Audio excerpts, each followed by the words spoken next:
Hello at welcome sa our collection station. Ngayon, gagawa tayo ng modification. Para bago pala natin simulan yung modification na to, kung hindi pa kayo nakakapag-subscribe sa channel na to sa our collection station, pwede nyo i-click yung subscription button sa baba, pati yung notification button.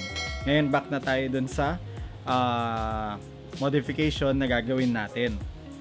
So last time, nakabili tayo o na-review natin yung Mark 85 na Iron Man. Tapos dun sa Mark 85 na Iron Man, may kasama na gauntlet, na nano gauntlet, yung ginamit ni Hulk dun sa movie na Endgame. Tinry natin o itatry natin na ikabit siya dun sa ZD Toys na Thanos. Kaya lang yung naging problem nung sinubukan ko siya nung una, hindi siya pwede dahil ball joint yung ball joint yung nakakabit dun sa dulo ng wrist nung Thanos na figure. Tapos ganito yung dulo, ayan, ganito siya. Ang kailangan nyo lang gawin, ilubog nyo lang siya sa hot water. Pagka siguro mga 30 seconds, lubog nyo siya sa hot water. Pwede nyo na mahugot yung peg na to, yung ball joint na to, yung peg na to, pwede nyo nang maalis. Kaya pagka naalis nyo na siya, ayan, pwede na nating maisuksok to doon. Kaya kabit na natin siya ngayon. Ito yung sa arm, ayan. Kaya hindi to, sakto lang, ayan, sakto lang yung sa arm.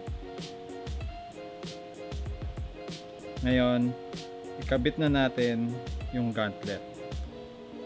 Ayun lang, medyo nakalabas. I-adjust nyo na lang din siya. Pero kung kabit muna natin siya. Medyo matigas. Yan. Yan. Kaya ngayon, meron na tayong Thanos na movie accurate sa Endgame. Meron na siyang gauntlet. Pwede nyo pang iikot. Ayan. Kaya kung may ZD Toys kayo na Thanos, tapos meron kayo nung gauntlet na to dun sa Mark 85 ng Hasbro na Marvel Legends, pwede nyo silang paghaluin para makakuha kayo ng movie accurate na Thanos. Ayan. Sana nag-enjoy kayo dito sa episode na to. Nagkaroon kayo ng idea na kung ano yung pwedeng gawin.